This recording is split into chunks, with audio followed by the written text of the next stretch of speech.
সকালবেলায় রাকিব ঘুমিয়েছিল আর হঠাৎ করেই তার আম্মু এসে রাকিবকে ডাকতে শুরু করলো।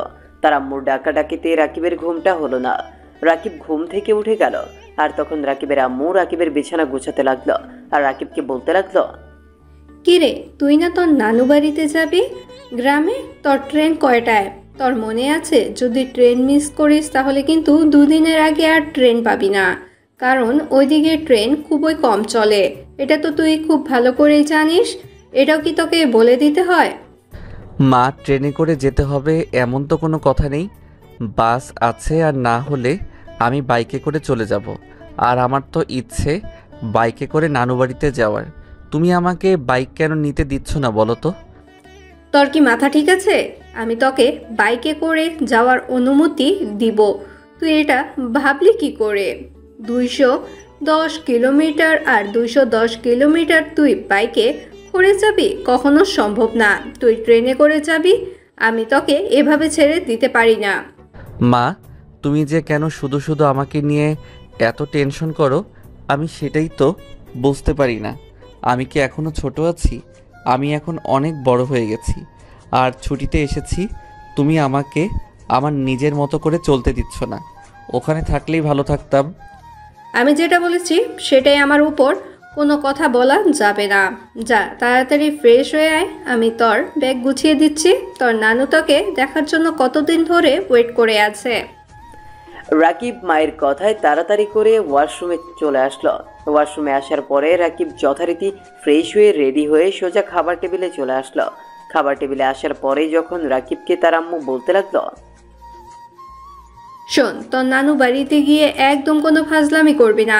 কারোর সঙ্গে কেউ যেন তোর নামে আর বদনাম না করতে পারে।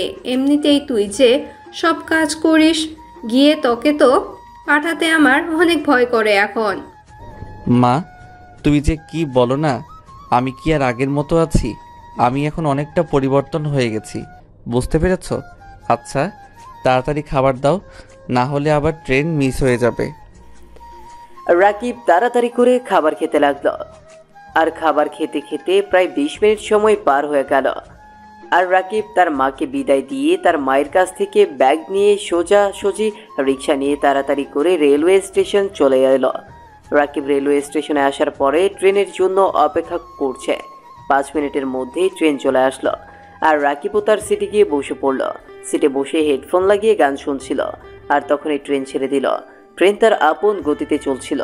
আর হঠাৎ করেই একটা ছেলে রাকিবের পাশে এসে বসলো। ছেলেটাকে দেখে রাকিবের কেন জানি চেনা চেনা লাগছে, কিন্তু কোথাও যেন দেখেছে সেটা মনে করতে পারছে না রাকিব। আর তখন ছেলেটাও তার দিকে তাকিয়ে আছে। আর তখন কিছুক্ষণ পরেই বুঝতে পারলো এটা তো তার ছোটবেলার বন্ধু শান্ত। দেখে একদমই চেনা যাচ্ছে না। ক্লাস 5-এ একসঙ্গে পড়েছিল। শান্ত রাকিবের দিকে কিছুক্ষণ তাকিয়ে থাকার পরে রাকিবকে চিনতে পারলো।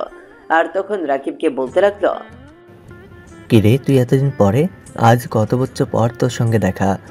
আমি তো তোকে প্রথমে চিনতেই পারছি না। এত বছর পর তোর সঙ্গে দেখা হবে, সত্যি আমি অবাক হয়ে গেছি।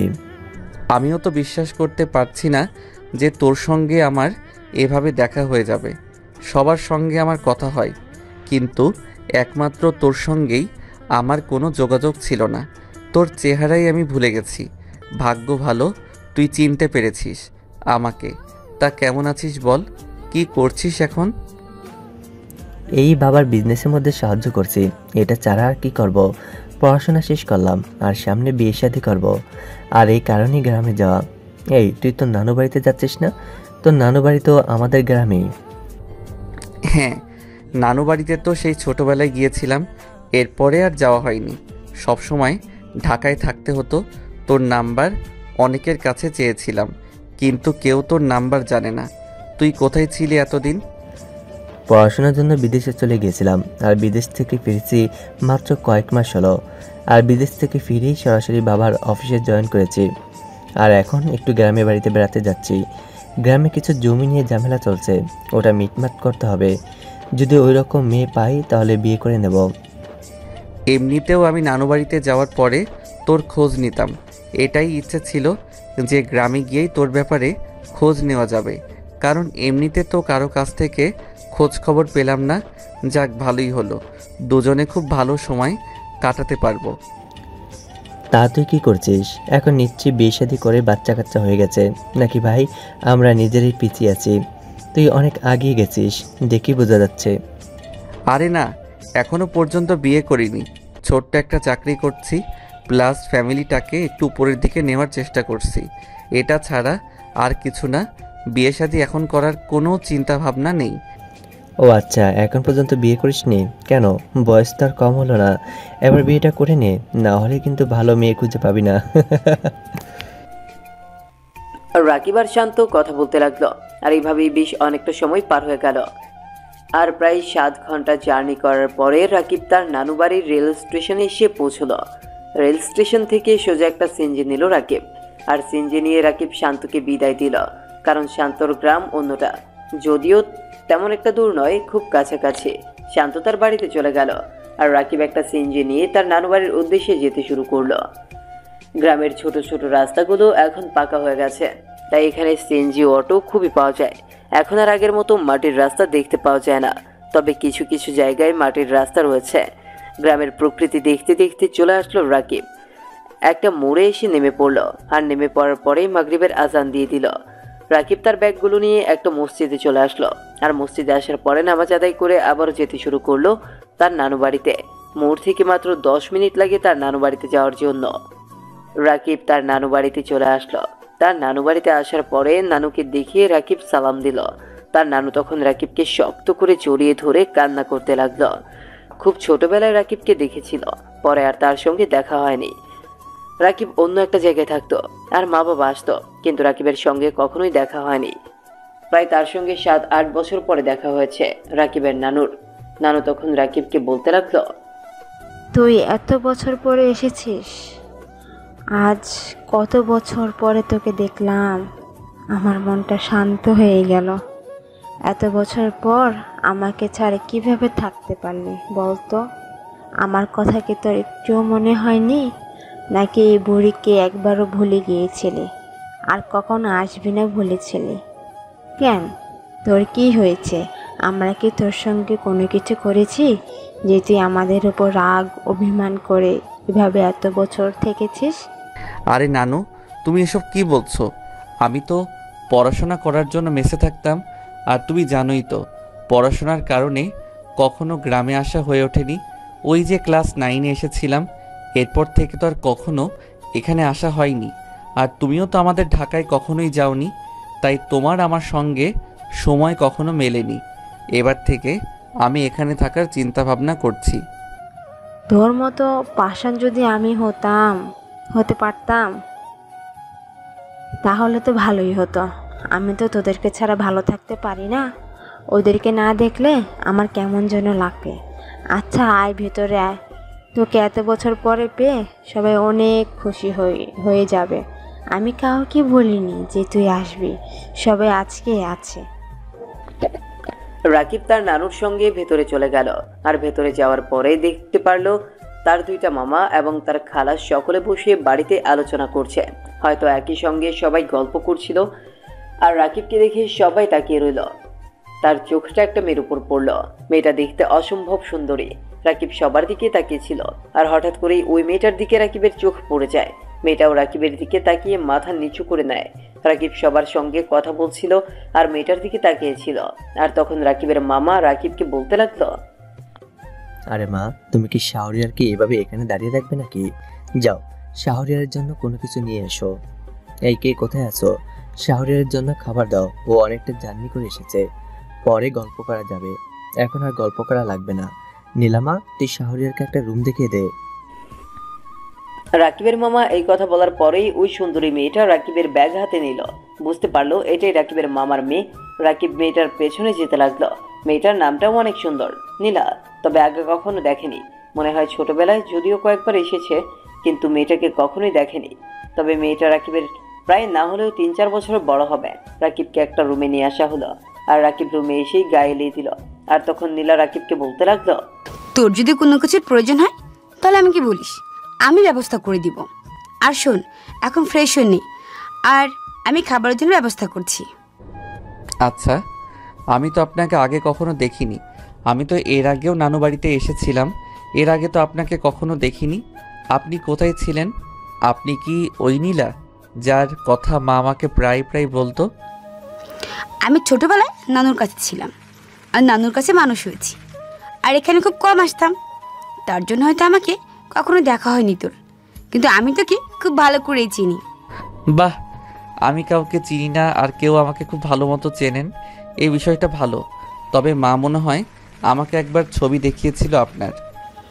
আমাকে আপনি আপনি করে বলার দরকার নেই, আমাকে আপু বলে ডাকিস তুই। আমার 3-4 বছরের ছোট হবি, বুঝতে পেরেছিস? এখন যা তাড়াতাড়ি ফ্রেশ হয়ে নে, পরে গল্প করা যাবে। এই বলে নীলা চলে গেল। নীলা চলে যাওয়ার পরে ফ্রেশ হয়ে নিল রাকিব। আসলে নীলারা দুই বোন। রাকিব শুধু তার ছোট বোনটাকে দেখেছে। তার ছোট বোনের নাম হচ্ছে তৃষা। তৃষার সঙ্গে রাকিবের প্রায় প্রায় কথা হতো। তার মাকে যখন কল দিত তখন রাকিবও কথা বলতো, কিন্তু নীলার সঙ্গে রাকিবের কখনো সামনাসামনি দেখা হয়নি বা কথাও হয়নি। সে তার নানু বাড়িতে মানুষ হয়েছে, সেই কারণেই তার সঙ্গে রাকিবের কোনো যোগাযোগ নেই। রাকিব তাকে চেনে না, কিন্তু সে রাকিবকে কখনো দেখেছে হয়তো মোবাইলে। রাকিব ফ্রেশ হয়ে খাবার টেবিলে চলে আসলো। সবাই খাওয়ার জন্য এসেছে। আজকে হয়তো কোনো স্পেশাল ছিল, তাই হয়তো এমন রান্না করা হয়েছে। রাকিব জিজ্ঞেস করতে লাগলো, আর তখন রাকিবের মামি রাকিবকে বলতে লাগলো, আরে তুমি কি মনে করেছো আমাদের বাড়িতে কোনো অনুষ্ঠান? আরে না, তেমন কোনো অনুষ্ঠান নেই। আজকে নীলাকে দেখতে এসেছিল, তার জন্যই আর কি সবাই একসঙ্গে হয়েছে। না হলে তো তুমি সবাইকে একসাথে পেতে না। আর তুমি যে আসবে এটা তোমার নানু আমাদেরকে বলেইনি। আমরা তো পুরোই সারপ্রাইজ হয়ে গেছি এত বছর পর তোমাকে পেয়ে। আসলে আমি সবাইকে বলতে নিষেধ করেছিলাম। আমি চেয়েছিলাম সবাইকে সারপ্রাইজ দেওয়ার জন্য। তবে ভালোই হলো আজকের দিনটা। আর বিকেলবেলা আসলে তো নীলাপুর অপু হাজবেন্ডকে দেখতে পেতাম। কি নীলা আপু বিয়ে শাদী করে ফেলবে? আর কোনো কথা বললো না। আমি সবার সঙ্গে কথা বলতে বলতে খাবার খেয়ে নিলাম। খাবার খাওয়ার পরে আমি সবার সঙ্গে অনেক গল্প করলাম। আর রাত 12টায় আমি রুমে আসলাম ঘুমানোর জন্য। আর তখনই তিশা আসলো। তিশা আসার পরে তখন আমাকে বলতে লাগলো, তুমি বাড়িতে আসলে সবার সঙ্গে কথা বললে, কিন্তু আমার সঙ্গে একটা বারও কথা বললে না। আমি কথা বলতে চাইলাম, তুমি আমাকে কোনো পাত্তাই দিলে না। তুমি আমাকে এরকম অবহেলা করছো কি ভাইয়া? আমি তোমাকে অনেক ভালো মনে করতাম, কিন্তু তুমি যে সবার মতো হয়ে যাবে এটা আমার সত্যি ভাবনার বাইরে ছিল। তোমার সঙ্গে আমার আর কোনো কথা নেই, তুমি তোমার মতো থাকো, আমি গেলাম। আরে কোথায় যাচ্ছিস? তোর সঙ্গে তো আলাদাভাবে কথা বলা লাগবে, তার জন্যই তো কথা বলিনি। আর দেখছিস তো সবার সঙ্গে কথা বলছি, আর এখানের মধ্যে তোর সঙ্গে কিভাবে কথা বলি। আচ্ছা শোন, তারপর বল তোর কি অবস্থা এখন? কোন ক্লাসে পড়াশোনা করছিস? আমি এবার ইন্টার প্রথম বর্ষে ভর্তি হয়েছি। জানো আমাদের কলেজ অনেক সুন্দর। তোমাকে কালকে আমাদের কলেজে নিয়ে যাব, দেখবে তোমার ভালো লাগবে। এ গ্রামে এত সুন্দর কলেজ হয়েছে, আমরা এখন অনেকটা উন্নত হয়ে গেছি, বুঝতে পারছো? তোমাদের ঢাকা শহরের মতো। যাক ভালোই হলো। ঠিক আছে যা, এখন অনেক রাত হয়েছে, আমিও ঘুমাই। আমি অনেক জার্নি করে এসেছি। আর শোন, তোর জন্য অনেক চকলেট নিয়ে এসেছি। ওই ব্যাগে দেখ আছে ওইগুলো, তুই খাবি আর কয়েকটা নীলা আপুকে দিয়ে দিস। তৃষা যখনই রাকিবের ব্যাগে হাত দিল তখনই নীলা চলে আসলো। আর নীলা আসার পরে চকলেটগুলো তৃষার হাত থেকে ছো মেরে নিয়ে গেল। আর চকলেট নিয়ে যাওয়ার পরে তৃষা নীলার পেছনে দৌড়াতে শুরু করলো। রাকিব ওদের কাণ্ড দেখে হাসতে শুরু করলো। আর রাকিব এসব ভাবতে ভাবতে কখন যে ঘুমিয়ে গেছে বুঝতেই পারলো না। সকালবেলা রাকিব খেয়াল করলো কেউ রাকিবকে পানি দিচ্ছে। আর রাকিব উঠে দেখলো নীলা জগ হাতে নিয়ে দাঁড়িয়ে আছে। মেজাজটা পুরো খারাপ হয়ে গেল রাকিবের। এত সকালে কেউ ঘুম থেকে কেন তুলবে? রাকিব নীলাকে বলতে লাগলো, কি ব্যাপার আপু, তুমি আমাকে এত সকালে ঘুম থেকে কেন জাগালে? আমি তো আরও ঘুমাবো। আমি এত সকালে ঘুম থেকে উঠি না, বুঝতে পেরেছ? যাও তুমিও ঘুমাও, আমাকে ঘুমাতে দাও। হারামি, কয়টা বাজে তুই দেখেছিস? সকাল 10টা বেজে গেছে। তোর জন্য সকলেই বসে আছে না খেয়ে, আর তুই এখনো পড়ে পড়ে ঘুমাচ্ছিস। কতবার তোকে তিশা ডেকে গেল, তুটলি না, তাই তো বাধ্য হয়ে পানি ঢালতে আসলাম আমি। রাকিব মোবাইলটা হাতে নিয়ে দেখলো 10টা বেজে গেছে।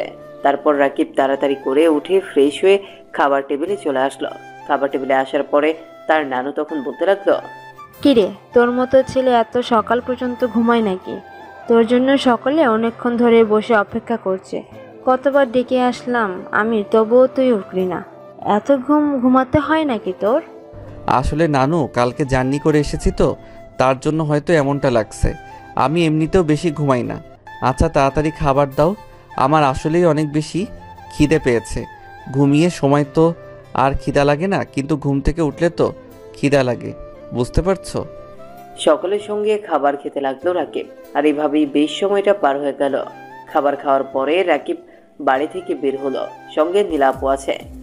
রাকিবের সাথে তৃষা আসতে চেয়েছিল, আর তখন নীলাপু বলতে লাগলো, তুই ছোট ছোটোর মতো থাকবি, তুই কোনো বড়দের সঙ্গে যাবি, আমি অন্য একটা কাজে যাব, আমি অন্য একটা জায়গায় যাব সারারকে নিয়ে। তোর যাওয়া লাগবে না, তুই বাড়িতেই থাক। এত ঘোরাঘুরি কেন করা লাগবে তোর? সারাদিন ঘোরাঘুরি করিস, তোর হয় না? তুইও তো ঘোরাঘুরি করিস, আমি কি তোকে কোনো কিছু বলি? আমি শাহরিয়া ভাইয়াকে নিয়ে আমার কলেজে যাব, আমার কলেজ দেখাতে। তুই প্লিজ বাসায় থাক, এতদিন পরে ভাইয়া এসেছে। দেখ, বেশি কথা বলবি না, চুপচাপ যেটা বলেছি সেটা কর। যা রুমে যা, তোর বের হওয়ার দরকার নেই। আর আজকে কলেজে যাবি মানে ভর্তি হওয়ার পর থেকে মনে হয় না তো 3-4 দিনের বেশি গেছিস। আর আজকে কলেজে কি এমন প্রয়োজন যে কলেজে যাবি? আমার কলেজ নিয়ে তোর এত মাথা ব্যথা কেন? আমি কলেজে যাব কি যাব না সেটা সম্পূর্ণ আমার ব্যক্তিগত বিষয়। তোর এত রাগ করানোর লাগবে না, তুই তোর নিজের চিন্তা কর। ওয়েট, তোমরা দুজনে মিলে এরকম ঝগড়া করো না। তোমার সঙ্গে কলেজে কালকে যাব, ঠিক আছে? তুমি আজকে কলেজে চলে যাও, কলেজ ফাঁকি দিও না, বুঝতে পেরেছো? তৃষা রাকিবের কথায় কলেজ চলে গেল। আর এদিকে নীলা আপু রাকিবকে নিয়ে হাঁটতে লাগলো। নীলার সঙ্গে হাঁটতে হাঁটতে বেশ ভালোই লাগছে রাকিবের কেন জানি নীলা আপুকে রাকিবের ভালো লেগে গেছে। নীলা আপুর দিকে বারবার তাকাচ্ছে রাকিব।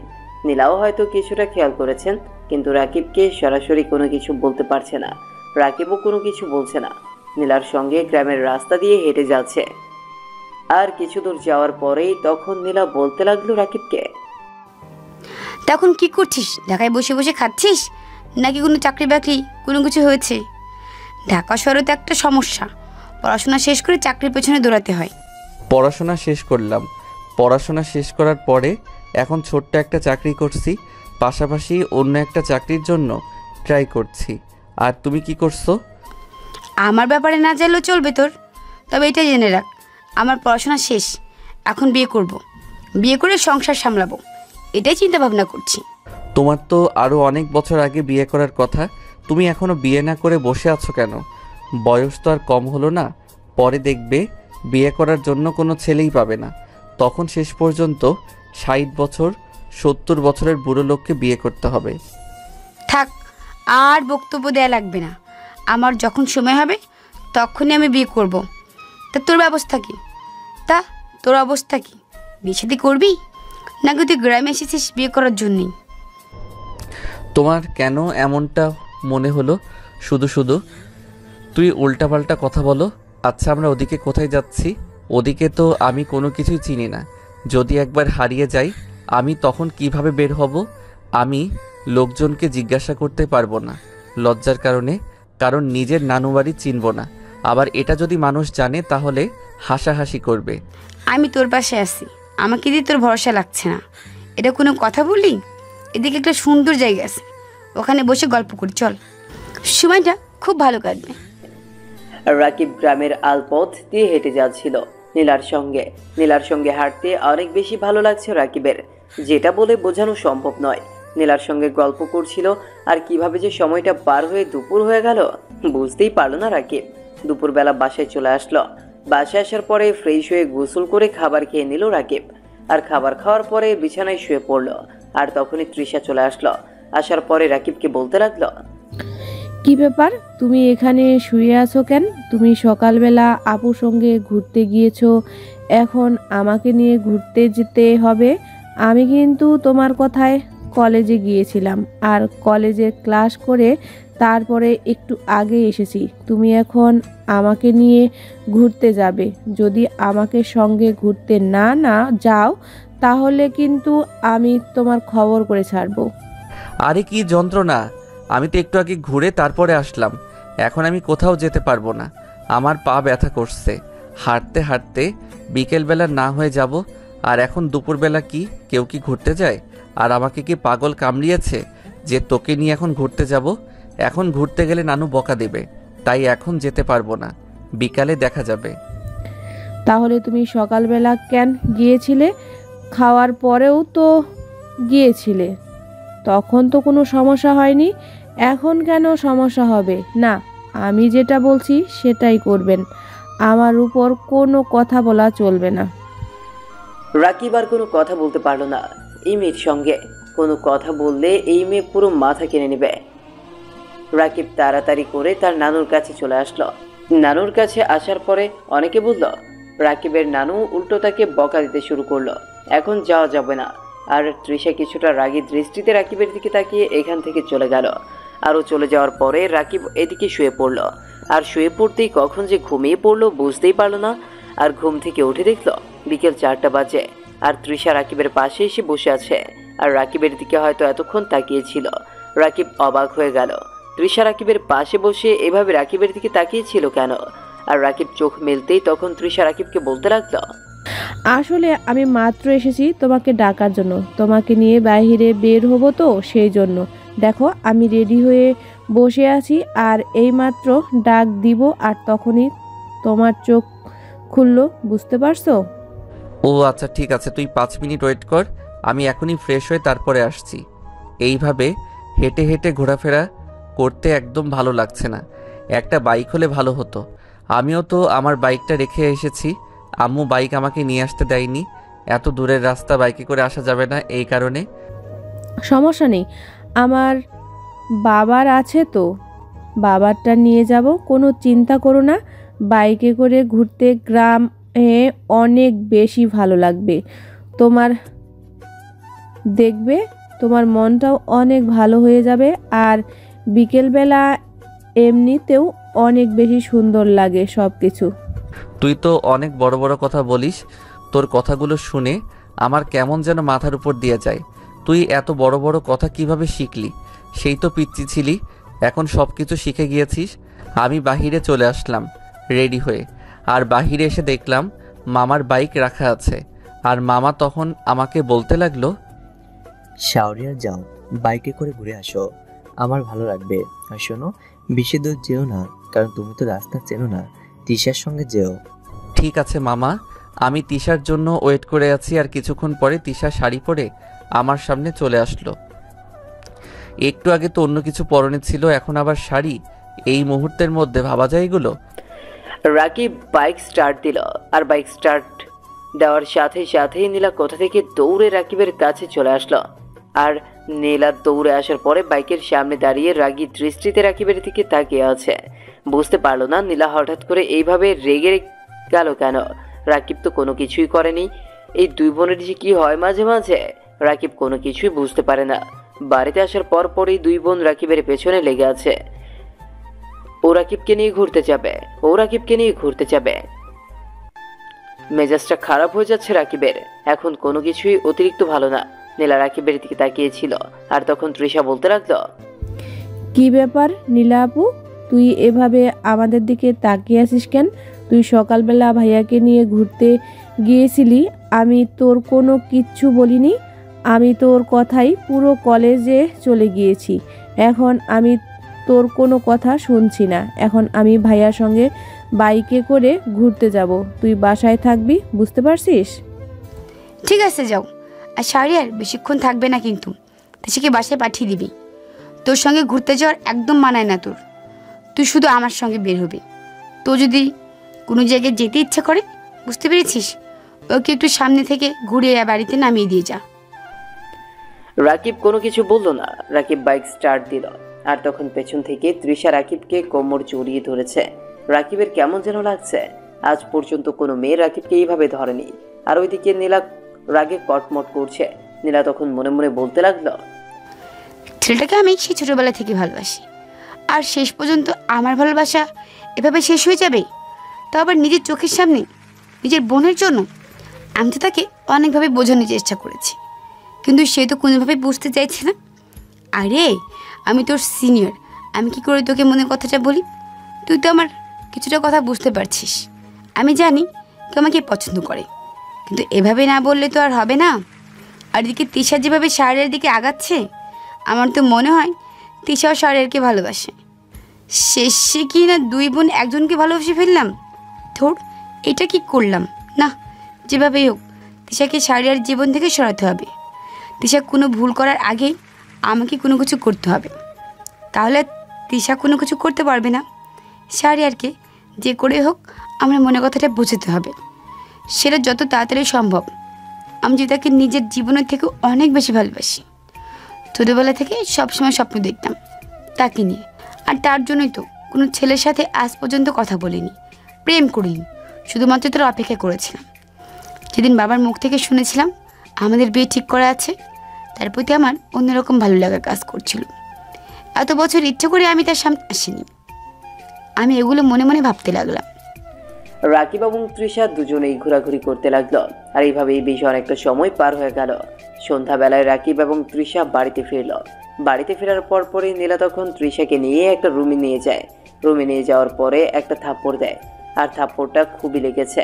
আর তখন তৃষা তার গালে হাত দিয়ে নীলার দিকে তাকায়, আর নীলার দিকে তাকানোর সময় নীলা তখন রেগে গিয়ে তৃষাকে বলতে লাগলো, তুই আমার ছোটো বোন বলে তোকে আমি কোনো কিছু বলবো না, এটা যদি ভেবে থাকিস তাহলে তুই ভুল করছিস। একটা ছেলের সঙ্গে এভাবে বসতে তো লজ্জা করেনি? কিভাবে বুঝতে পারলি এভাবে? তুই এগুলো কেন বলছিস? যেখানে অন্য কেউ কিছু বলছে না সেখানে তুই এত কেন রিয়েক্ট করছিস? আমি কখন থেকে দেখছি তুই আমার সঙ্গে কেমন যেন হিংসামি করে কথা বলছিস। তো আমি হিংসামি করে কথা বলবো না তো কিভাবে কথা বলবো? তুই এভাবে রাকিবের সঙ্গে লেগে থাকিস। আমি রাকিব ভাইয়াকে ভালোবাসি, তার জন্যই আমি রাকিব ভাইয়ের সঙ্গে থাকি।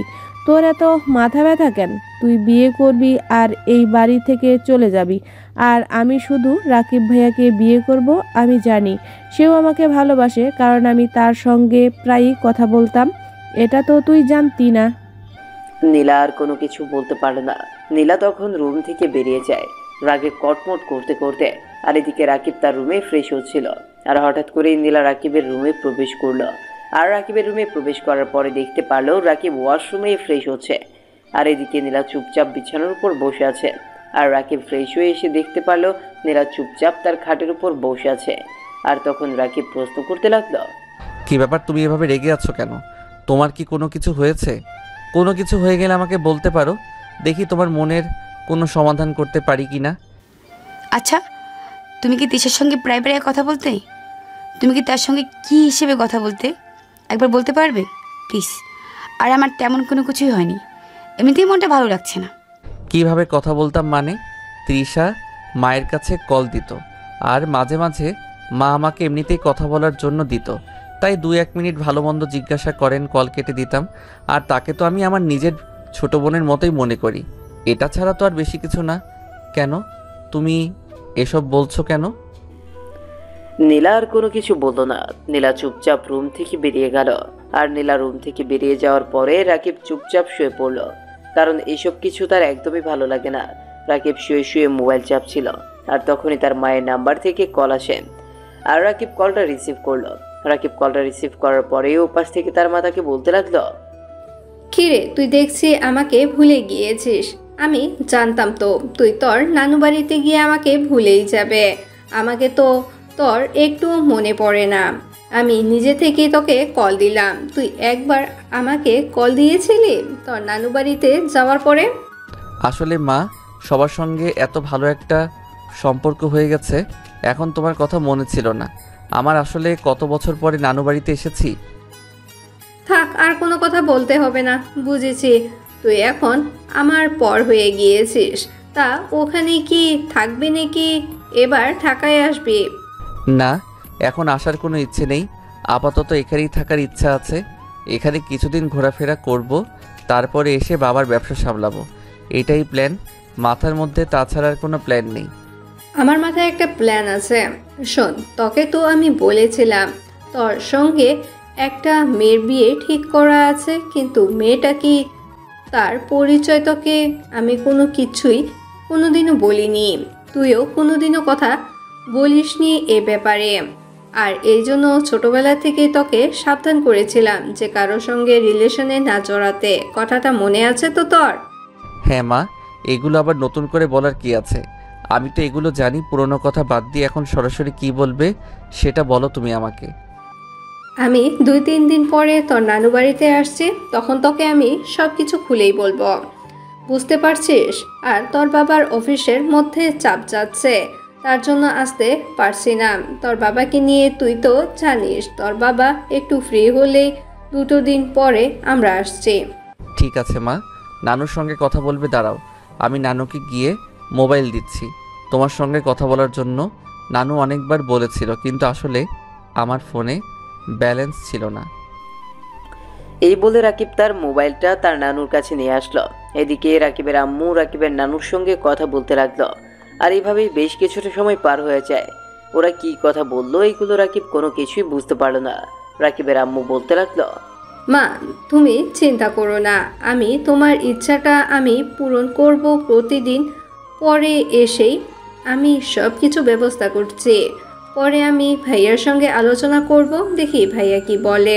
এখন কারণ মতামত পরিবর্তন হতে পারে। ছোটবেলায় আমাকে যে কথা দিয়েছিল এখন সে কথা পরিবর্তনে করতেও পারে, কারণ সম্পূর্ণ ব্যক্তিগত তার বিষয়, বুঝতে পারছো? হ্যাঁ, আমি ভালো করে বুঝতে পারছি। ঠিক আছে, তুই আয়, তারপরে সবাই মিলে আলোচনা করি। তারপরেরটা পরে দেখা যাবে। আমিও তো চাই এই সম্পর্কটা হোক। তারপর কিছু কথা বলে কল কেটে দিল।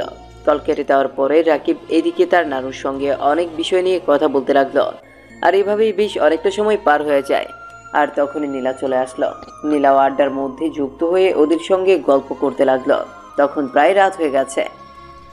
রাতের খাবার শেষ করে রাকিব তখন বাইরে বের হয়ে জ্যোৎস্নার আলোতে বসেছিল। আর তখন নীলা পাশে এসে বসলো। নীলা এসে বসার পরেই রাকিবের কেমন যেন হতে লাগলো, বুকের হার্টবিট মারতে লাগলো। আর তখন নীলা কিছুটা হলেও আন্দাজ করতে পেরেছে। আর এই জন্য নীলা নিজে থেকে রাকিবকে বলতে লাগলো, কি ব্যাপার, এভাবে একা একা জ্যোৎস্না বিলাস করাটা কিন্তু ভালো হয় না। এগুলো কিন্তু প্রেমে পড়ার লক্ষণ। আর প্রেমে পড়া তো একদম ভালো না, তুই তো ভালো করেই জানিস। প্রেম করা তো ভালো, স্বাস্থ্যের পক্ষে ভালো আমার যতটুকু মনে হয়। আর প্রেম হলো পবিত্র, যেটা মন থেকে আসে। সবার মধ্যে সবার জন্য ভালোবাসা থাকে না, বুঝতে পেরেছ? ওই নির্দিষ্ট মানুষটার জন্যই সবসময় মনটা ছটফট করতে থাকে। আর এটাই হলো প্রেম আর ভালোবাসা। বাহ, তুই তো কবি, সাহিত্যিকদের মতো খুবই ভালো করে কথা বলতে পারিস। তাই এরকম কথা বলে কয়টা মেয়েকে পটিয়েছিস ভার্সিটিতে? এরকমটা কখনোই না, আমি এমনটা কখনোই করিনি। আজ পর্যন্ত একটা মেয়েকেও প্রস্তুত দূরের কথা ঢাকাইনি পর্যন্ত ভালো করে। কারণ মা আমাকে কলেজে যাওয়ার দিনই বলেছিল যে আমার নাকি অন্য একটা মেয়ের সঙ্গে বিয়ে ঠিক করা আছে। আর আমি যেন এসব কিছু না করি। মায়ের সঙ্গে ছোটবেলা থেকেই আমি ফ্রি। আর মা সরাসরি আমাকে এই কথাটা বলে দিয়েছিল। তার জন্য আর অন্য কোনো মেয়ের দিকে তাকাইনি। সব সময় ওই আমার রাজকন্যার জন্যই স্বপ্ন দেখতাম। কিন্তু মানুষটাকে কি, তার চেহারা, কোনো কিছু জানি না। মনের মধ্যে একটা নিজে থেকে ছবি বানিয়ে রেখেছি, দেখা যাক। রাকিবের কথাগুলো শুনে নীলা মনে মনে হাসছে। কারণ নীলা খুব ভালো করেই জানে তার সঙ্গেই বিয়েটা রাকিবের ঠিক করা। আর নীলার ফুপু মানে রাকিবের আম্মু আসার পরে তাদের বিয়ে নিয়ে কথা বলবে। কিন্তু তার আগে নীলা তাকে একটু নিয়ে মজা করবে, দেখা যাক কি হয়। নীলা এগুলো মনে মনে বলছিল। নীলা তখন রাকিবকে বলতে লাগলো, আচ্ছা শাহরিয়ার, একটা প্রশ্ন করি তোকে, তোর কেমন মেয়ে পছন্দ? মানে তুই তাকে কী রকম ভেবে রেখেছিস? সে যদি তোর মনের মতো না হয় তাহলে তুই কি তাকে বিয়ে করবি না? এমন কোনো কিছু মনে করেছিস? আমি তো চাইবো শান্ত সৃষ্ট কোনো একটা মেয়ে আসবে আমার লাইফে, যে মানুষটা আমার পুরো জীবনটাকে বদলে দিতে পারে। যে মানুষটা আমি কোনো ভুল করলে সেটা সংশোধন করে দেবে, শাসন করে আমাকে অনেক বেশি ভালোবাসবেন, আমার পরিবারকে সম্মান করবে, আমাকে সম্মান করবে আর অনেক বেশি ভালোবাসবে। তবে মেয়েটা যদি সিনিয়র হয় তাহলে তো আরও বেশি ভালো হয়। কারণ যতটা শুনেছি সিনিয়ররা নাকি অনেক বেশি ভালোবাসতে জানে, আগলে রাখতে জানে। নীলা রাকিবের কথা শুনে কিছুটা লজ্জা পেয়ে যায়। আর লজ্জা পেয়ে নীলা আর সেখানে বসে না থেকে সরাসরি রুমে চলে আসলো। নীলা রুমে আসার পরে এদিকে রাকিবকে নিয়ে ভাবতে লাগলো, আর সে আনমনে বলতে লাগলো, মানুষটা কত কিছু ভেবে রেখেছে, আর এখান দিয়ে যে আমার ভেতরে কি হচ্ছে সেটা নিজেই বুঝতে পারছি না। আমি কেন এমন হলাম? আগে তো আমি ঠিকই ধৈর্য ধরতে পেরেছি, কেন আমার এখন ধৈর্যবাদ মানছে না? আমি কেন নিজেকে ধরে রাখতে পারছি না? কেন বারবার শারীরের সঙ্গে আমার অন্যরকম ফিলিংস হয়ে যায়? না, যেভাবে হোক দূরে দূরে থাকতে হবে। আমি মেয়ে হয়ে আগে কি করে তাকে ভালোবাসি কথাটা বলবো? আর এদিকে তিশার যে অবস্থা, তাকে দেখে তো আমার এখন ভয় হচ্ছে, যদি একবার শায়রি আর তার মতামত পরিবর্তন করে ফেলে, আর যদি আমাদের বিয়েটা না হয় তখন কি হবে? আমি কি নিয়ে বাঁচবো? আমি যে আমার নিজের জীবনের থেকেও অনেক বেশি ভালোবাসি শাহরিয়ারকে। আমি সব কিছু মনে মনে ভাবছিলাম, আর তখনই আম্মু আমাকে খাবার খাওয়ার জন্য ডাকলো। আর রুমে এসে দেখলো আমি শুয়ে আছি। আর তখন আম্মু আমাকে বলতে লাগলো, কিরে সবাই একসঙ্গে খাওয়া দাওয়া করলাম, তুই কোথায় ছিলি? তোকে যে এতবার ডাকলাম খাওয়া দাওয়ার জন্য, রাকিব তো খেয়ে ফেলেছে, আর রাকিবের সঙ্গে আমরাও খেয়ে ফেলেছি, শুধুমাত্র তুই বাকি আছিস। যা খাবার খেয়ে আয়, নাকি রুমে নিয়ে আসবো তোর জন্য? আম্মু, যদিও আমার এখন খাবার খেতে একদমই ভালো লাগছে না, তবুও খাবার নিয়ে আসো, আমি পরে খেয়ে নিব। আর আজকে খুব তাড়াতাড়ি ঘুমিয়ে পড়বো, আমার শরীরটা বেশি ভালো লাগছে না, বুঝতে পেরেছো? যাও তাড়াতাড়ি খাবার নিয়ে আসো। কিরে তোর এমন মনের মধ্যে উতলা লাগছে কেন? কোনো কিছু হয়েছে নাকি?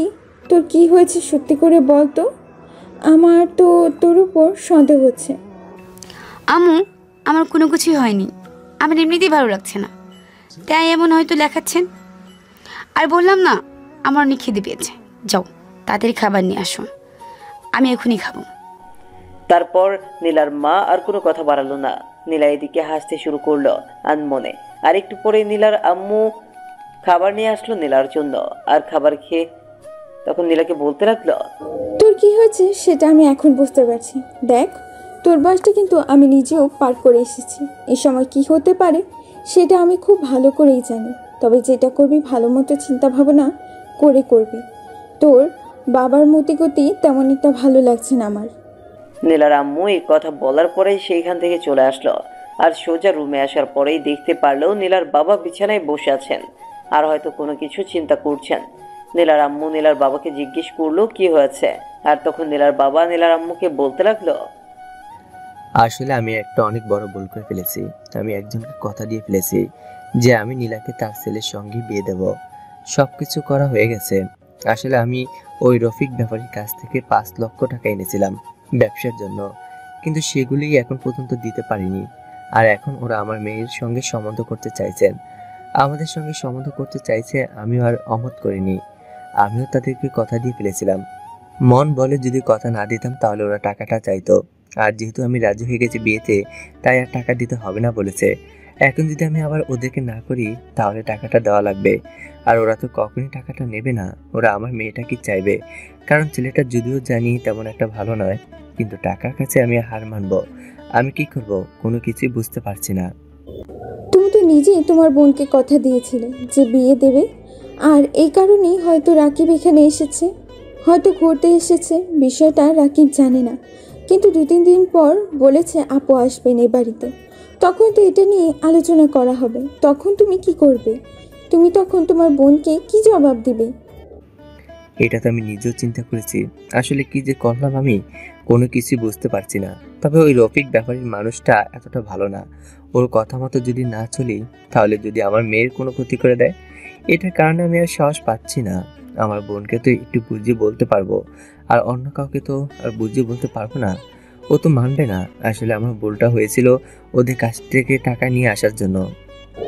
তুমি এভাবে টাকার কাছে মেয়েটাকে বিক্রি করে দিতে পারো না। এটা তো তুমি কথা দাওনি, তুমি তোমার মেয়েটাকে টাকার কাছে বিক্রি করে দিচ্ছ। দেখো, আমি এ সম্বন্ধে একদমই রাজি না। কারণ যেখানে আমার মেয়ের কোনো ভবিষ্যৎ নেই সেখানে কি করে সম্বন্ধ করতে পারি? আর রাকিব ছেলেটা এতটাও খারাপ নয়। রাকিব অনেক ভদ্র একটা ছেলে, এটা তুমিও জানো, আমিও জানি।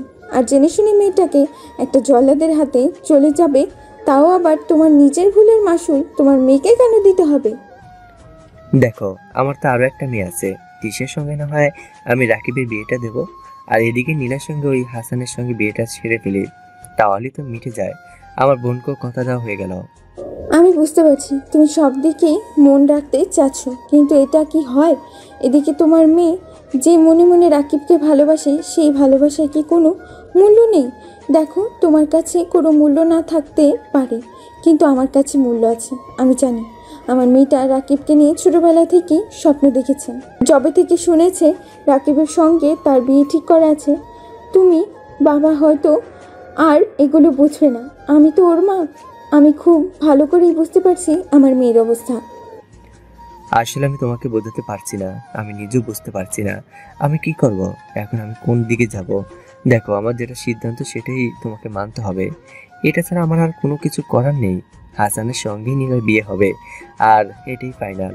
আর তৃষার সঙ্গে রাকিবের বিয়ে হবে। আর আপা আসলে আমি এটা নিয়ে আলোচনা করব। তোমার যেটা ভালো মনে হয় তুমি সেটা করবে, আমি আর তোমাকে বাধা দেব না, কারণ তুমি বাধা পেলেও আমার কথা শুনবে না, তাই বাধা দিয়ে তোমাকে কোনো লাভ হবে না। তারপর নীলার আম্মু আর কোনো কথাই বলল না। নীলার আম্মু চুপচাপ ঘুমিয়ে গেল। আর এদিকে রাকিব রুমে এসে শুয়ে পড়লো আর শুয়ে শুয়ে ভাবতে লাগলো নীলার কথা। নীলাকে তার অনেক বেশি ভালো লেগেছে, কিন্তু এদিকে রাকিব আবার ভাবছে তার মা তো তার বিয়েটা অন্য কারো সঙ্গে ঠিক করে রেখেছে। আর এদিকে নীলাকেও তার অনেক বেশি ভালো লেগে গেছে। নীলা মেয়েটা অনেক বেশি ভালো। রাকিব এসব ভাবতে ভাবতে কখন যে ঘুমিয়ে গেল বুঝতেই পারলো না। সকালবেলা ঘুম ভাঙলো নীলার ডাকে। নীলা তখন বলতে লাগলো, গুড মর্নিং স্যার, আপনার জন্য কফি নিয়ে এসেছি। আপনি তো আবার ঢাকার মানুষ, আপনি আবার কফি ছাড়া একদমই চলতে পারেন না, এতটাই তো শুনেছি আমি। কফি দেওয়ার জন্য অসংখ্য ধন্যবাদ। এত সকালে কফিটা আমার জন্য কষ্ট করে বানিয়ে নিয়ে এসেছো, তবে বাড়তি কথাগুলো একদম পছন্দ না, বুঝতে পেরেছো? আমার ঢাকার মানুষ বলে সব সময় কফি খাই, এটা ভুল ধারণা। ও ঠিক আছে, তা কফিটা খেয়ে তাড়াতাড়ি করে ফ্রেশ হয়ে আসুন। আজকে তোমাকে নিয়ে আমি আমার একটা জায়গায় যাব। আসলে আমার একটা বান্ধবীর বিয়ে, আর ওখানেই যাব, আর সাথে করে তোমাকে নিয়ে যাব। তুমি কিন্তু না করতে পারবে না। ঠিক আছে, অনেক দিন বিয়ের দাওয়াত খাওয়া হয় না, তো আজকে না হয় তোমাকে নিয়ে তোমার বান্ধবীর বিয়েতে যাই। যদি কোনো কিছু একটা থাকে তাহলে সাথে করে আমিও বিয়ে করে নিয়ে আসবো। এই স্বপ্ন তোমার কোনোদিনও পূরণ হবে না, আমি যতদিন পর্যন্ত বেঁচে থাকবো, বুঝতে পেরেছো? তাড়াতাড়ি করে ফ্রেশ হয়ে রেডি হয়ে নাও, কারণ যেহেতু একটু টাইম লাগবে। নীলার কথা শুনে রাকিব তাড়াতাড়ি করে ওয়াশরুমে চলে আসলো। কফি খেয়ে তাড়াতাড়ি করে রেডি হয়ে খাবার খেয়ে চলে আসলো খাবার টেবিলে। খাবার টেবিলে আসার পরে তার নানু তাকে প্রশ্ন করতে লাগলো কোথায় যাওয়া হচ্ছে। আর তখন রাকিব বলতে লাগলো, আসলে নীলা আপুর বান্ধবীর বিয়ে, তার জন্য নীলা আপুর সঙ্গে যাব। অনেক দিন বিয়ের দাওয়াত খাওয়া হয় না, বুঝতে পারছো? তার জন্য যাচ্ছি। তুমি তো বুড়ো হয়ে গেছো, তোমাকে দিয়ে চলবে না। এবার তো আমার একটা কিছু করাই লাগবে। তোমাকে দিয়ে আর কতদিন? তুমি তো আর কতদিন পরেই পটল তুলবে। রাকিব কথাটা মজা করে বলল। আর রাকিবের কথা শুনে নীলা এবং তৃষা দুজনেই হেসে দিল। আর এদিকে তৃষা ভাবতে লাগলো রাকিবকে কোনোভাবেই তার আপুর সঙ্গে যেতে দেওয়া যাবে না। আর এই কারণে তৃষা তখন বলতে লাগলো, দাদু তুমি এটা কি করলে? রাকিব ভাইয়ার সঙ্গে নীলাপুর যাচ্ছে, তাহলে আমি কি দোষ করলাম? আমি কেন তাদের সঙ্গে যাচ্ছি না? আমিও যাব। আমারও তো বিয়ে খেতে ইচ্ছে করছে। না, তোর যাওয়ার কোনো প্রয়োজন নেই, তোর কলেজ আছে, তুই কলেজে যা। ওদের পড়াশোনা শেষ। তোর কি পড়াশোনা শেষ যে তুই যাবি? সময় হলে যাবি। আমি কোনো কথা শুনবো না। সব সময় তোমরা শুধু পড়াশোনার কথা বলো। এত পড়াশোনা করে কি হবে? একদিন তো তোমরা আমাকে বিয়েই দিয়ে দিবে। তার চেয়ে ভালো এখনই বিয়ে দিয়ে দাও, আর আমি আমার নিজের বিয়ে নিজেই খাই। তৃষার কথা শুনে সকলেই হেসে দিল। আর তখন রাকিব গিয়ে তার মামার বাইক বের করলো। আর বাইক বের করার পরে বসে আছেন। আর কিছুক্ষণ পরেই কালো একটা শাড়ি পরে বের হলো নীলা। আর এদিকে রাকিব নীলার দিকে তাকিয়ে আছে, চোখ যেন কোনো কিছুতেই ফেলতে পারছে না। এতটা সুন্দর লাগছে নীলাকে, যা বলে বোঝানো সম্ভব না। আর নীলার দিকে এইভাবে তাকিয়েছিল বলে তৃষা একটা ধাক্কা দিল। তৃষার ধাক্কা দেওয়ার কারণে রাকিব নিচের দিকে তাকিয়ে নেয়। আর নিচের দিকে তাকানোর পরে তখন তৃষা রাকিবকে বলতে লাগলো, কি ব্যাপার? তুমি আপুর দিকে এভাবে তাকিয়ে আছো কেন ভাইয়া? তুমি কিন্তু আপুর দিকে একদম তাকাবে না, তুমি শুধু আমার দিকে তাকিয়ে থাকবে। দেখো তো আমাকে সুন্দর লাগছে না? আরে কি যন্ত্রণা! তুই আবার কোথায় যাচ্ছিস? যা, তুই রুমে যা। তোর যাওয়ার কোনো প্রয়োজন নেই। আমরা বড়রা যাচ্ছি, বড়রা যাই। তোর যাওয়ার কোনো প্রয়োজন নেই। যা, রুমে যা। হ্যাঁ ঠিকই তো বলেছি, শাড়ি আর টি শার্ট তোর যাওয়ার কোনো প্রয়োজন নেই। তুই যা, আমার বান্ধবীর বিয়ে, আমি যাচ্ছি। তোকে তো দাওয়াত দেয়নি, তুই কেন যাবি? তাহলে তো রাকিব ভাইয়াকেও দাওয়াত দেয়নি, তাহলে রাকিব ভাইয়া কেন যাচ্ছে? তুই তোর বান্ধবীর বিয়েতে একা যা, রাকিব ভাইয়াকে রেখে যা। আমি আর রাকিব ভাইয়া বাইকে করে ঘুরে আসি। শখ কত দেখ, আমার মাথা একদম গরম করবি না। একটা জায়গায় যাচ্ছি, ভালো একটা মুডে আসি। এখন আমার মুডটা একদম খারাপ করে দিস না। নীলা তখন রাকিবের পেছনে উঠে পড়ল। এই প্রথম নীলা রাকিবের পেছনে উঠেছে। নীলার মনের মধ্যেও অন্যরকম একটা শিহরণ জেগে উঠেছে, আর পেছন থেকে রাকিবকে শক্ত করে জড়িয়ে ধরে রেখেছে। আর যেটা দেখতে তৃষার একদমই ভালো লাগছে না। তৃষার ইচ্ছে করছে নীলাকে গলা টিপে মেরে ফেলার জন্য। তৃষার আগে কটমট করছে, আর এটা রাকিব লুকিং গ্লাসে খুব ভালো করে দেখতে পারছে। তারপর রাকিব বাইক চালাতে শুরু করলো, আর এদিকে নীলা তখন রাকিবকে বলতে লাগলো, শাহরিয়ার, আমি তোকে একটা সরাসরি কথা বলতে চাই। আমি জানি না তুই কথাটা কিভাবে নিবি, তবে তোকে সাবধান করাটা আমার কর্তব্যের মধ্যে পড়ে। দেখ, তিশার আচরণ কিন্তু আমার মোটেও সুবিধার মনে হচ্ছে না। তিশা কিন্তু তোকে ভালোবেসে ফেলেছে। মনে হয় তুই কিন্তু ওদেরকে বুঝিয়ে সব কিছু বলে দিস। আরে আপু, তুমি এত টেনশন করছো কেন? ও ছোট মানুষ, ও তো এগুলো নিয়ে এখন ভাববেই। এগুলো মানা করলেও শুনবে না, কারণ এই বয়সটা আসলে এরকমই হয়। আমার এদিকে কোনো মতামত নেই। তিশা এমনিতেই বুঝতে পারবে কয়দিন গেলে। তুই যতটা হালকাভাবে নিচ্ছিস, আমি কিন্তু ততটা হালকাভাবে নিচ্ছি না। কারণ তিশা আমার বোন, আমি ওই সম্পর্কে খুব ভালো করে জানি। যেটা মনে করে ও সেটাই করে ছাড়ে, আর যদি সেটা না পায় তাহলে তুলকালাম কাণ্ড বাদ দিয়ে যায়। এগুলো তুমি নিয়ে চিন্তা করো না, আমি এগুলো ম্যানেজ করতে পারবো। আচ্ছা, তোমার বান্ধবীর বাসা তো অনেক দূর। এত দূরে বান্ধবী কোথায় পেলে? আর তোমার বান্ধবী কি সুন্দর আছে? থাকলে আমার সঙ্গে সেটিং করিয়ে দাও। হারামি, তুই শ্বাস কত বড়! তুই আমার বান্ধবীকে বিয়ে করতে চাস? আমাকে কি চোখে দেখিস না নাকি? কত সুন্দর একটা মেয়ে তোর পিছনে বসে আছে, আমার দিকেও তো একটু দেখতে পারিস। নীলা কথাটা বিড়বিড় করে বলল। রাকিবকে ছাড়া কথা বুঝতে পারলো, আর কিছু কথা বুঝতে পারলো না। রাকিব বাইক চালাতে শুরু করলো, আর প্রায় 1 ঘন্টা পরে নীলার বান্ধবীর বাড়িতে পৌঁছলো। আস্তে আস্তে 12টা বেজে গেছে, আর এখানে আসার পরে দেখতে পারলো সকল মেয়েরা তাদেরকে ঘিরে আছে।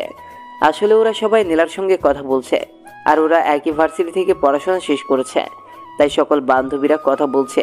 আর এদিকে রাকিব বাইক রেখে ওদের সামনে চলে আসলো, আর তখন নীলার অন্য একটা বান্ধবী মেঘলা বলতে লাগলো, দোস্ত, ছেলেটা কি হ্যান্ডসাম রে! আমার তো দেখেই পছন্দ হয়ে গেছে। আমি ওর প্রতি ক্রাশ খেয়ে গেছি রে। ওর সঙ্গে সেটিং করিয়ে দে না, ওর নাম্বারটা দে। একদম ভুলেও ওর দিকে চোখ দিবি না। ও আমার ফুফাতো ভাই, আমি তার মামাতো বোন, আর আমাদের বিয়ে ছোটোবেলা থেকে ঠিক করা আছে। মানে ও তোদের দুলাভাই, বুঝতে পারছিস? ওর দিকে একদমই চোখ দিবি না। ও ঢাকা থেকে এসেছে আমাদের বাড়িতে, তাই বিয়েতে নিয়ে আসলাম। তোরা দেখতে চেয়েছিলি আমার রাজকুমারকে? যাই বলিস দোস্ত, ছেলেটা কিন্তু অনেক সুন্দর। ইস, এরকম একটা ছেলে যদি আমার হাজব্যান্ড হতো কতই না ভালো হতো। আমি কতটা ভালোবাসতাম যা তোকে বলে বোঝাতে পারবো না। থাক, এখন আর এসব কথা বলতে হবে না। ভুলেও কিন্তু ওর সঙ্গে কথা বলবি না, তাহলে কিন্তু তোকে আমি খুন করে ফেলবো। ও শুধু আমার ব্যক্তিগত পুরুষ। এদিকে রাকিব পাশাপাশি ঘুরে ঘুরে সবকিছু দেখছিল, আর এইভাবেই বেশ কিছুটা সময় পার হয়ে গেল। আজকে নীলার বান্ধবীর গায়ে হলুদ, আর এই কারণে সবাই হলুদ শাড়ি পরে সেজেছে। আর এই রকম ব্যতিক্রম নীলারও হয়নি। নীলাও আজ তাদের সঙ্গে ম্যাচিং করে হলুদ শাড়ি পরেছে, আর হলুদ শাড়িতে নীলাকে অসম্ভব বেশি সুন্দর লাগছিল। আর রাকিব নীলার দিকেই বারবার তাকিয়েছিল। নীলাও বিষয়টা অনেক বেশি ভালো লাগলো। রাকিব চেয়ারে বসে মোবাইল টিপছিল, আর এইভাবে কখন যে সময় পার হয়ে সন্ধ্যা ঘনিয়ে এলো বুঝতেই পারলো না। বাড়ির লোক কাউকে আসতে দিয়েছিল না, সবাই বলছিল গায়ে হলুদ শেষ করে বিয়ে শেষ করে তারপর যাওয়ার জন্য। কিন্তু আজকে রাতে এখানেও থাকা যাবে না, কারণ অনেক ভিড়, আর এই ভিড়ের মধ্যে থাকা অসম্ভব। রাকিব তবুও ভাবলো অনুষ্ঠান শেষ করে তারপর বাসায় যাওয়া যাবে, কোনো সমস্যা হবে না। রাকিব চেয়ারে বসে মোবাইল টিপছিল, আর তখন অন্য মেয়েরা কানের তালে তালে নাচছিল, আর রাকিব কিছুক্ষণ ওদের দিকে তাকিয়েছিল। আর এই বিষয়টা নীলার চোখ এড়ায়নি। নীলা এদিকে আসার পরে রাকিবকে বলতে লাগলো, তো সাহস ঠিক করে হয়, তুই ওই মেয়েটার দিকে তাকিয়ে আসিস কেন? আমাকে দেখে কি তোর পছন্দ হয় না নাকি? নাকি আমি দেখতে দেখতে পূর্ণ হয়ে গেছি, তোর ওদিকে দেখা লাগবে না? আরে তুমি এত বেশি রিয়্যাক্ট করছো কেন? আমি তো এমনিতেই তাকিয়েছিলাম, আর ওরা তো সুন্দর ডান্স করছিল, আমি তো শুধু ওদের ডান্স দেখছিলাম। তুই কেন অন্য মেয়েদের ডান্স দেখবি? কই একবারও তো বললি না নীলা তুমি একবার ডান্স করবে, আমি দেখবো, কথাটা তো বললি না? তুই শুধু অন্য মেয়েদের ডান্স দেখা, তাই না? আচ্ছা ঠিক আছে, আমি সব কিছু দোষ স্বীকার করে নিয়েছি, এবার তো থামো। আর অনেক তো রাত হয়েছে, এবার কি যাওয়া যায়? আর কিছুক্ষণ লাগবে, খাওয়া দাওয়া করে তারপর একসঙ্গে বাড়িতে চলে যাব। আর এত রাতে বাড়িতে যাওয়াটা ঠিক হচ্ছে না, আমাদের কিন্তু এখানে থাকতেও পারবো না, এখানে তো এমনিতেও জায়গা নেই। আমাদেরই ভুল হয়েছে, বিকেলে চলে যাওয়া উচিত ছিল। এই অনুষ্ঠানে শুধু জয়েন করতে থেকে গেলাম। আমি কোনো কিছু জানি না, বাড়িতে যদি আমাকে কোনো কিছু বলে আমি সত্যিটা বলে যাব যে আমি আসতে চেয়েছিলাম, তুমি নিজেই আসতে চাইছিলে না। নীলা ভাবতে লাগলো তাকে বাড়িতে গেলে কি অবস্থা করতে পারেন। আর এদিকে অনুষ্ঠান শেষ করে রাত 9টার দিকে খাওয়া দাওয়া শুরু হলো। আর খাওয়া দাওয়া শেষ হতে প্রায় 1 ঘন্টা পার হয়ে গেল। আর রাত 10টার দিকে রাকিব বাইক স্টার্ট দিল, আর পেছনে নীলা বসে পড়ল। নীলা বসে ভাবছিল, আর এদিকে রাকিব বাইক চালিয়ে যাচ্ছিল। রাতের বেলা নীলা এদিকে পেছন থেকে তখন রাকিবকে বলতে লাগলো, আচ্ছা শাহরিয়ার, তুই কি আমাকে সত্যি ভালোবাসিস? সত্যি করে বলবি, কিন্তু আমার সঙ্গে একদম এখন মজা করবি না, আমি কিন্তু মজা করার মুডে নেই। ভালোবাসি কথাটা কি সবসময় বলা লাগবে? এটা মানুষের চোখ দেখে বুঝতে হয়, যে ভালোবাসে তার চোখ দেখে আর তার কাজকর্ম দেখে অনুমান করতে হয়। বুঝতে পেরেছো? তো ভালো যেহেতু বাসিস, তাহলে আমাকে কেন আগে বললি না? আমাকে কেন আগে মুখ ফুটে জিজ্ঞাসা করতে হলো যে তুই আমাকে ভালোবাসিস কি না? একটা বারো তো প্রপোজ করে দেখলি না, আমি কি ফিরিয়ে দিতাম? সেটা জানি না, তবে আমার অনেক ভয় লাগতো প্রপোজ করতে। আর এত তাড়াতাড়ি প্রপোজ করার কি দরকার ছিল? আমি জানতাম তুমি এই যে আমাকে একদিন বলবে, আর এটারই তো অপেক্ষায় ছিলাম আমি। হারামি, তুই আমাকে নিজে থেকে বলেছিস, আর এই জন্যই তোর খবর আছে। আমি মেয়ে হয়ে আগে বলে ফেললাম, নিজের লজ্জা নিজেই খেয়ে নিলাম। রাকিব কথাটা শুনে হাসতে শুরু করলো। আর এদিকে নীলা তখন অনেক বেশি লজ্জা পেয়ে যায়। আর কিছু দূর আসার পরেই বাইকের তেল শেষ হয়ে যায়। আর তখন আরো বেশি ভয় হতে লাগলো রাকিবের, কারণ রাকিব এসব পরিবেশের মধ্যে অভ্যস্ত না। কিন্তু নীলা এসব পরিবেশের মধ্যে অনেক বেশি অভ্যস্ত, যাদের আলোতে নীলাকে অনেক বেশি সুন্দর লাগছিল। আর তখন রাকিব নীলাকে বলতে লাগলো, তুমি হাসছো, এদিকে আমি আছি টেনশনে। এখন বাড়িতে কি করে যাব সেটাই তো চিন্তা করছি। এখান থেকে হেঁটে গেলে প্রায় আরও 2 ঘন্টা সময় লাগবে বাড়িতে যেতে। এই 2 ঘন্টা হাঁটলে আমার কি অবস্থা হতে পারে একবার ভেবে দেখেছো? আর রাস্তাঘাট কেমন একটা ভালো নয়, তোমাকে নিয়ে আমি কি করে হেঁটে হেঁটে যাব যদি রাস্তায় কোনো বিপদ হয়?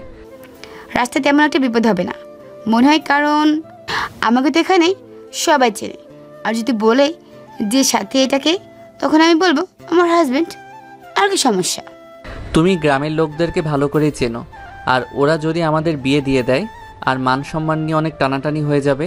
তার চেয়ে ভালো আমি বাড়িতে ফোন করে দিচ্ছি, মামা এসে আমাদেরকে নিয়ে যাবে। থাকে সব কাজ করার দরকার নেই। সামনে একটা দোকান রয়েছে, এই দোকানটা প্রায় খোলা থাকে। আমি বাবার সঙ্গে যখনই শহরে যেতাম, তখন অনেক রাত করে বাসায় ফিরতে হতো, আর তখন এখান থেকে তেল নেওয়া যেত। এখন দেখা যাক ওই দোকানটা খোলা আছে কিনা। রাকিব এবং নীলা দুজনেই হাঁটতে হাঁটতে ওই দোকানের সামনে চলে আসলো। আর ভাগ্য ভালো থাকায় দোকানটা খোলা পেয়ে গেল। লোকটা তখন দোকান বন্ধ করছিল। আর তখন নীলাকে দেখে লোকটা খুবই ভালো করে চিনতে পারলো।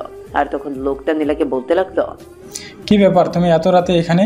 আজকে কি তুমি ভার্সিটিতে গিয়েছিলে, নাকি তুমি জবে ভার্সিটিতে যাও? তখনই তোমার রাত হয়ে যায়। আর পাশে ছেলেটাকে?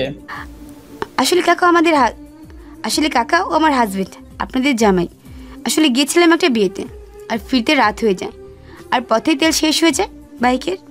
ও আচ্ছা, ঠিক আছে। তোমার বাবাকে আমার সালাম জানিও। তোমার বাবা তো এখন এদিকে কম আসেনি, তাই দেখাও হয় না। আর বিয়ে হলেও অথচ জানতেই পারলাম না। আসলে কি হঠাৎ করেই হয়ে গেছে তো, সেজন্য বাবা কাকে জানাতে পারেনি। একদিন বাসায় আসবেন, আমি আবার ঢাকায় চলে যাব। দোয়া করি তুমি অনেক সুখে থাকো।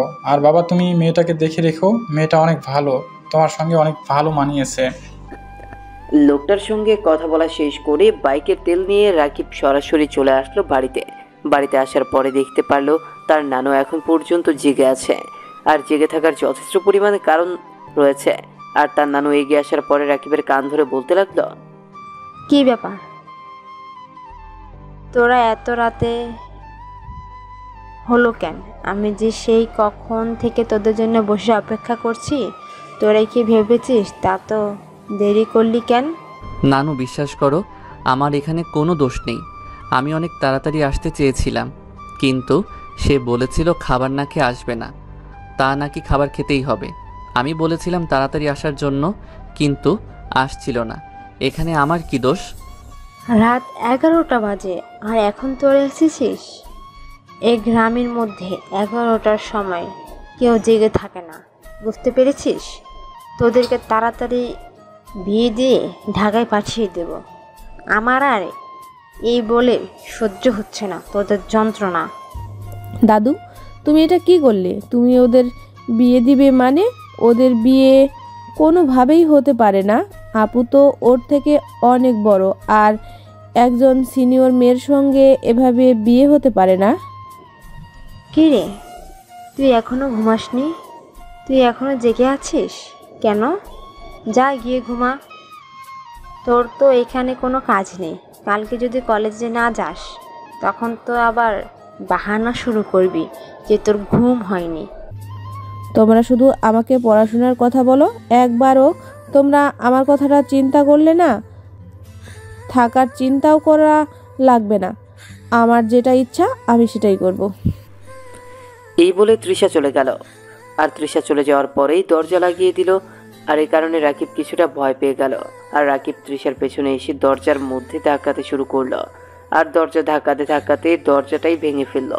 আর দরজা ভেঙে ফেলে দেখতে পারলো তৃষা নিজের হাত কেটে ফেলেছে। আর হাত কেটে ফেলার পরে তৃষাকে একটা থাপ্পড় মারলো রাকিব। আর তখন তার নানু চলে আসলো।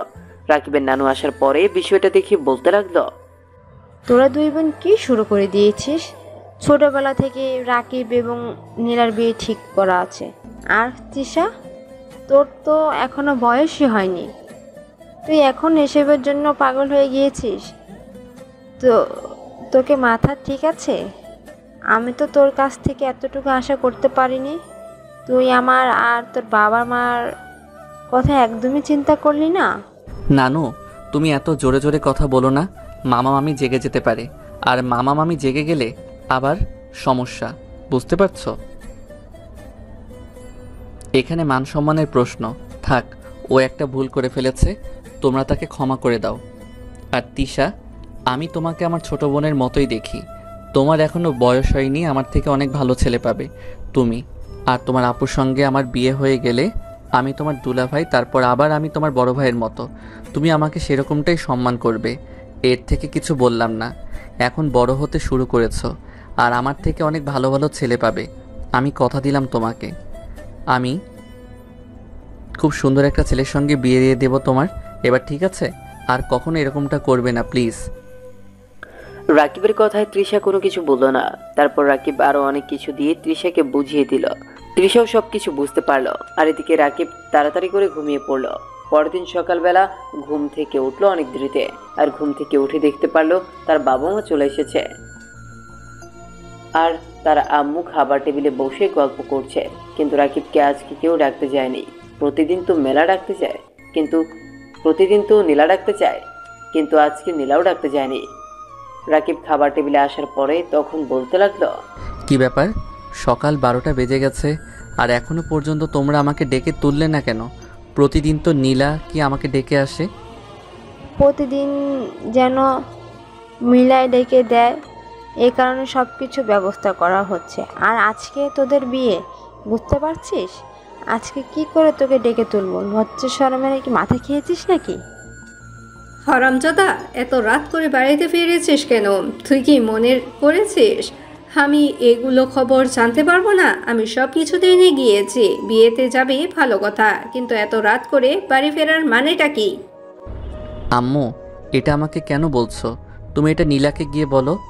এখানে আমার তো কোনো দোষ নেই। বুঝতে পারছো না? আর এত রাতে এসেছো, তার জন্য ঘুম থেকে উঠতে দেরি হয়ে গেছে। আর হঠাৎ করে বিয়ে মানে আমি তো চেয়েছিলাম ঢাকায় গিয়ে তারপরে সব কিছু ব্যবস্থা করা যাবে। এত তাড়াতাড়ি কেন বিয়ের ব্যবস্থা করতে গেলে? মানুষের সঙ্গে যদি চলাফেরা করতি তাহলে বুঝতে গ্রামের পরিবেশ সম্পূর্ণ আলাদা। নামের মানুষ অলরেডি তোমাদেরকে নিয়ে কথা বলা শুরু করে দিয়েছে। কালকে এত রাতে বাড়ি ফিরেছিস দেখে, আর এ কারণেই তো বিয়েটা তাড়াতাড়ি শেষ করাই ভালো। বিয়ে হয়ে যাবে আর কালকে আমরা ঢাকা ফিরছি। তোর বাবা বলে দিয়েছে, তোর বাবা তোর মামার সঙ্গে কথা বলেছে, জাগিয়ে কথা বলে আয়, অফিসে অনেক বেশি চাপ পড়ে, একটা সময় আবার এসে ঘুরে যাবে। নীলাকে নিয়ে আপাতত বিয়েটা শেষ করে ঢাকায় যাচ্ছি, এটাই ফাইনাল। রাকিব আর কোনো কথা বলল না। তারপর পারিবারিকভাবেই তাদের বিয়েটা হয়ে গেল। এখন রাকিব দাঁড়িয়ে আছে বাসর ঘরের সামনে। রাত 11টা বেজে গেছে। কালকে সকালেই তাদের ট্রেন রয়েছে। 10টা বাজে। সকাল 10টায় তাদের ট্রেন। আর সকাল 10টার ট্রেনে তারা ঢাকায় চলে যাবে। আজকে রাতেই চলে যাওয়ার কথা ছিল, কিন্তু রাতে কোনো ট্রেন না থাকায় তাই আজকে এখানেই তারা বাসরাত করতে হচ্ছে। রাকিব বাসর ঘরের সামনে দাঁড়িয়েছিল, আর তখন তৃষা এসে ধাক্কা দিয়ে তাকে ভেতরে পাঠিয়ে দেয়। রাকিব ভেতরে গিয়ে দরজা লক করে দিল, আর তখন বিছানার মধ্যে তাকিয়ে দেখতে পারলো নীলা বসে আছে লাল বেনারসি পরে। আর তখন রাকিব ফাইজলামো করে বলতে লাগলো, ভেবেছিলাম নিজের রুমে নিয়ে তারপরে বাসরাত করব, কিন্তু শেষ পর্যন্ত শ্বশুরবাড়িতে বাসরাত করতে হচ্ছে। এর চেয়ে লজ্জার কি হতে পারে? ও তাই নাকি? তাহলে তো বাসর রাত করার কোনো প্রয়োজন নেই। আপনি আপনার রুমে গিয়ে ঘুমিয়ে পড়েন। আমি তো আপনার রুমের পাশেই আছি, আমিও ঘুমিয়ে পড়ি। আল্লাহ হাফেজ। ঠিক আছে, আপনি বেরিয়ে যান ঘুম থেকে। না থাক, যদিও তোমার রুমে এসে গেছি, তাহলে আর রুম থেকে বেরিয়ে যাব কেন? এবার না হয় তোমার সঙ্গেই ঘুমিয়ে পড়ি। আর আমি এগুলো কোনো কিছুই বুঝি না। আমি চুপচাপ শুধু তোমার পাশে ঘুমাবো, আর কোনো কিছুর প্রয়োজন নেই। রাকিব হাসতে হাসতে ফাইজলামো করে এই কথাটা বলল। আর যখন নীলা এগিয়ে আসলো, এগিয়ে আসার পরে রাকিবকে ধাক্কা দিয়ে বিছানায় ফেলে দেয়। আর বিছানায় ফেলে দেওয়ার পরে কানের কাছে গিয়ে বলতে লাগলো, তাই নাকি? আপনি তো কোনো কিছুই বোঝেন না। ঠিক আছে, আপনার কোনো কিছু বুঝতে হবে না। আপনার এই সিনিয়র বউকে কোনো কিছু বোঝাতে হবে না, উল্টো সিনিয়র বউ আপনাকে সব কিছু বুঝিয়ে দিবে। তাহলে তো ভালোই হয়, আমার আর কষ্ট করে কোনো কিছু আদায় করতে হলো না। ওটা সেই আমার কাছ থেকে আদায় করে নেবে। আমার কি ইচ্ছা আছে জানো? আমার সুন্দর একটা ফুটফুটে বাবু হবে, সারাদিন খেলাধুলা করবে, পুরো বাসাটা রাঙিয়ে তুলবে। বলো, সেটা পূরণ করবে? কিন্তু সেটা পূরণ করার জন্য তো আপনাকে অনেক কষ্ট করতে হবে। আপনি কি পারবেন কষ্টগুলো করতে? তুমি আমার পাশে থাকলে সমস্ত কষ্ট সহ্য করতে পারবো, কোনো সমস্যা হবে না। এবার তোমাকে অনেক আদর করতে হবে। এই দিনটার জন্য আমি অপেক্ষা করে আসছি সেই ছোটবেলা থেকে। তারপরে নীলা রাকিবের ঠোঁট দখল করে নিল। আর এইভাবেই দুজনে মিলে হারিয়ে গেল এক অজানা রাজ্যে। আর এইভাবেই না হয় থাকুক তাদের মিষ্টি ভালোবাসার গল্পটা। নিত্য নতুন ভালোবাসার গল্প পেতে আমাদের চ্যানেলটি এখনই সাবস্ক্রাইব করে পাশে থাকুন।